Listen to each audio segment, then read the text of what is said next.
बँकेचे माजी अध्यक्ष शेखर चरेगावकर आणि या संपूर्ण संचालक मंडळाविषयी प्रचंड प्रमाणात तक्रारी आहेत। या संपूर्ण प्रकरणाची सीबीआय चौकशी झाली पाहिजे।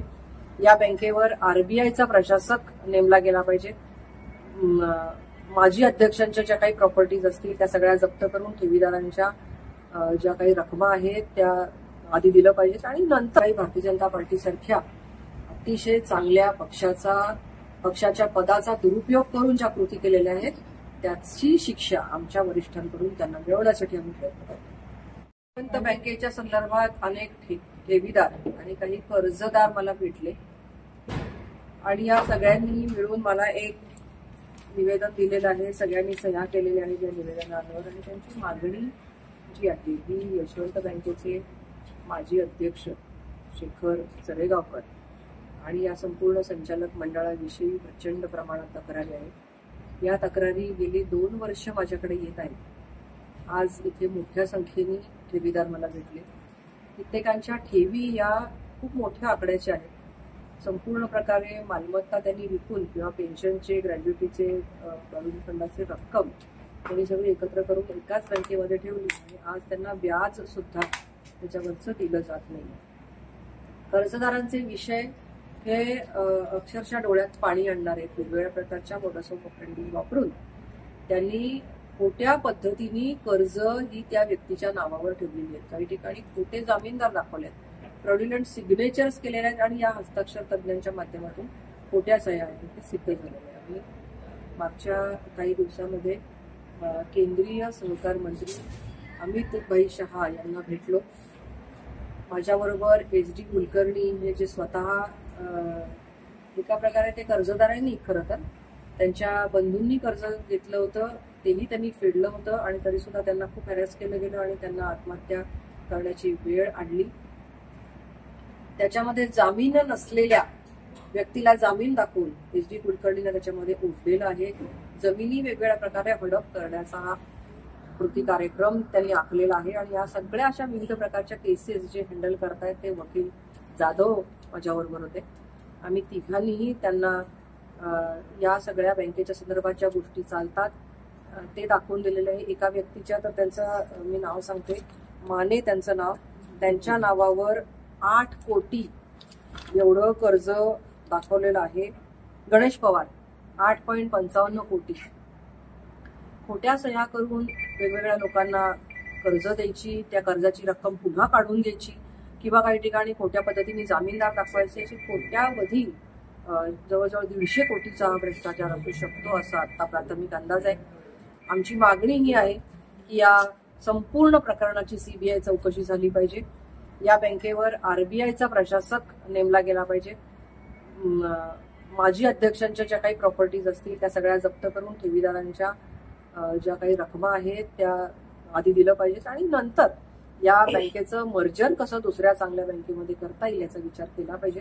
कारण अनेकांनी आपल्या रकमा इथे दिलेल्या आहेत। एकतर दादा सांगत होते की त्यांची 29 वर्षाची तरुण पत्नी, तिला कॅन्सर झालेला आहे आणि अशा अवस्थेमध्ये तिची ट्रीटमेंट करण्यासाठी त्यांच्याकडे पैसे नाहीत। इथल्या घाटावर मोठी सभा घेऊन माजी अध्यक्षांनी काही गोष्टी जाहीर केल्या आणि नंतर प्रत्यक्षामध्ये जेव्हा ठेवीदार बँकेमध्ये गेले तेव्हा ठेवीदारांना हाकलून देण्यात आलं। अशा पद्धतीने अतिशय चुकीच्या पद्धतीचा उपयोग करून पैशाची अफरातफर करणे, बँकेला डुबवणे, अशा सगळ्या केसेसमध्ये मोठ्या प्रमाणात गुन्हे दाखल झालेले आहेत। काही ठिकाणी गुन्हे दाखल न करण्यासाठी म्हणून राजकीय आणि आर्थिक दबाव आणला जातोय। तर ह्या सगळ्या सिस्टीमच्या विरोधामध्ये आमची ही लढाई आहे। ही लढाई न्यायासाठी आम्ही लढत आहोत।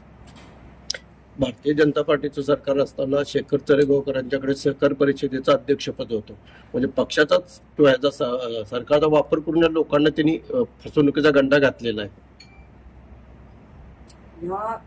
त्यांनी जो काही भारतीय जनता पार्टीसारख्या अतिशय चांगल्या पक्षाच्या पदाचा दुरुपयोग करून ज्या कृती केलेल्या आहेत त्याची शिक्षा आमच्या वरिष्ठांकडून त्यांना मिळवण्यासाठी आम्ही प्रयत्न करतो। मॅडम, तुम्ही आता म्हणता की राजकीय दबाव आणता, ते स्वतः भारतीय जनता पार्टीचीच आहेत। राजकीय दबाव हा भारतीय जनता पार्टीकडून आणला गेला ना। आम्हाला अधिकारी असं सांगतात की यांचा फोन आला आणि त्यांचा फोन आला, तर ते कोणाचे फोन आले असतील ते आम्हाला माहिती नाही। जे कोणी याच्यामध्ये चुकीची बाजू घेऊन यशवंत बँकेला मदत करणार असतील त्यांच्या विरुद्ध आमची लढाई नक्कीच आहे. यशवंत बँकेचा हा गोळ घालून सुद्धा शासकीय वास्तू त्यांच्याकडे व्यवस्थापनासाठी दिली. आताच मला समजलं की या सर्किट हाऊसच्या या रेस्ट हाऊसच्या संदर्भातलं व्यवस्थापन त्यांच्याकडे आहे आणि इथे आज मी येणार आहे याच्यासाठी म्हणून काल नियोजन चालू होतं की इथे बैठक असणार होती. माझ्यासाठी इथे सूट बुक करायचा होता. या संदर्भामधले काही इथले पदाधिकारी आमचे ठेवीदारांपैकी या कमिटीमधले काही लोक तिथे येऊन भेटले आणि चर्चा करत होते. तेव्हा त्या ठिकाणी शार्दूल चरेगावकर हे त्या ठिकाणी आले आणि त्यांनी धमकावलं की तुम्ही कोणाच्या नादी लागलाय, तुम्ही इथे कशासाठी आलायत, कशासाठी कुटमळताय आणि कोणाच्या नादी लागलायत आणि आम्ही तुमच्याकडे बघून घेऊ. माझी पीडब्ल्यूडीच्या अधिकाऱ्यांनाही प्रामुख्याने मागणी आहे की या पद्धतीने हे व्यवस्थापन जर यांना सोपवलं असेल तर ते त्वरित काढून घेतलं जावं. आपण केंद्रीय मंत्र्यांची भेट घेतली, त्यानंतर मागणी केली, त्याबद्दल केंद्रीय मंत्र्यांनी काय पुढे केलं? आम्हाला त्यांनी आश्वासन दिलेलं आहे की नक्कीच या सगळ्या विषयाची चौकशी ही सीबीआय मार्फत करण्यासाठी त्यांनी निर्णय घेतलेला आहे आणि इथून पुढची चौकशी, कारण इथल्या पोलिसांना आता इथे गुन्हे दाखल करून घेतले जात नाहीयेत, आमची तक्रार याच्याबद्दल, आणि त्यामुळे ही सगळी चौकशी जी आहे ही सीबीआय मार्फत होईल आणि नंतर आरबीआयचे प्रशासक नेमण्यासाठी सुद्धा त्यांनी आम्हाला आश्वासन दिलेलं आहे. एनपीए बराच वाढलाय. आपण थांबूया इथे. ठीक आहे, शेवटचा प्रश्न. 50% पुढे आहे ना, आणि आरबीआयने अजून कसा काय हस्तक्षेप केला? आम्ही पुढच्या काळामध्ये याच सगळ्या गोष्टी घेऊन आरबीआय मध्ये सुद्धा जाऊन त्यांच्याबरोबर मीटिंग करणार आहोत आणि हा संपूर्ण विषय याचं गांभीर्य त्यांच्यापर्यंत पोहोचवणार आहोत.